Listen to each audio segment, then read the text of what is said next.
Alrighty, we are going to do some hands and knees breathing. Now this looks really easy and simple, but the focus and the mindfulness of this exercise is really important. So you might like to grab something that you can wedge between your knees. You don't have to use it, but it's just an option. And I encourage you to come close to a wall. Now, the reason that I encourage you to do so is we don't want our head to be moving forwards and backwards with our breaths. If we can keep our head just gently rested against the wall, then we can't go anywhere. All right? So I might have to, I'm not sure if you can even see me correctly on where I am, but we'll get it well. Okay, so keeping your knees directly under your hips and your hands spread wide apart, so the weight through the big, what do you call it? The thumb, the pinky, and the middle finger. And then keeping your head rested against the wall. So from this position, actually I'm going to have to move you so you can see my tummy better. Oops, there we go. All right, because you're going to need to see what my tummy's doing so that you can do the same. Okie dokie. So our normal breathing that we've been practicing has been our umbrella breathing. But this time, we're going to be exaggerating what's happening with our tummy. Okay, so to start off, what we want to do is just slightly find a little bit of a tuck from our mid-back down. So you want to kind of soften and round out, come into a tiny bit of a posterior tilt. And what that's going to do is it's going to help turn on our TA, our lower abs. Okay, we don't want to be forcing it too much because then we might end up gripping too much of our upper abs. So just a slight tuck of the pelvis, and if you just squeeze your block, ball or tower just gently, you'll actually notice that your pelvic floor or your lower tummy will turn on that little bit more.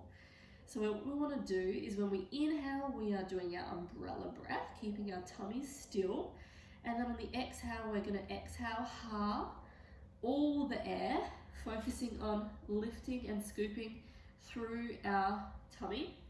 And then we're going to hold our tummy still on the inhale, and we're going to do that 4 to 5 times. Now, if you can't do 4 to 5, do 2, okay? And then have a rest, and then try another 2. So keeping your fingers spread wide, keeping your head rested against the wall, so we're not moving forward and backwards. Taking your deep inhale, so remember we release our pelvic floor, our blueberry on our inhale. Inhale wide back and front. Exhale out all the air.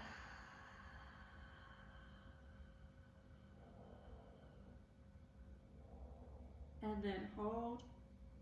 And then a wide deep inhale, keep the tummy still. And then exhaling out all the air again with the focus on the tummy.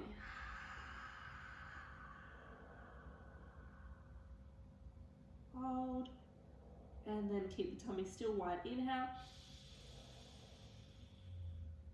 Exhaling out all the air.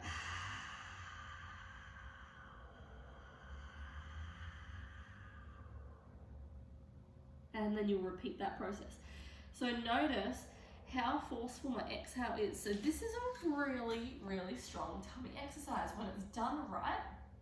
When you have that little posterior tilt, so it's not coming from your upper back, it's coming from your mid to low. So see how I'm doing that? It's coming from the mid to low. So it's a slight tuck from here. And then when you exhale, it's scooping in and up of all of your tummy muscles here. And you should really feel it working in your tummy. And then you want to hold that scoop on your inhale so that everything is expanding on the inhale minus your belly. And then you're going to really forcefully on the exhale. And this is really challenging for the tummy. And you'll notice if you can only do 2, and you're like, oh my gosh, that's so hard. Or I just can't maintain my engagement more than 2. This is going to be great for working on core endurance, and especially if you have any separation, this is going to really help to close it and to build that strength back up again. And so this will over time create really nice deep strength And then we're going to be able to use that in different positions and carry it through in different daily life activities like lifting and carrying things. Okay, so hands and knees breathing, you can have this between your knees to squeeze. I find it makes a really big difference with activating my TA and my lower tummy a bit more. And there are also other ways that we can progress it with balloons and things like that, but we will do that privately together if we are adding that in. So have fun with it. Send me a video side on like I just did so I can make sure that you are not compensating with the wrong muscles and that everything is happening in the right place.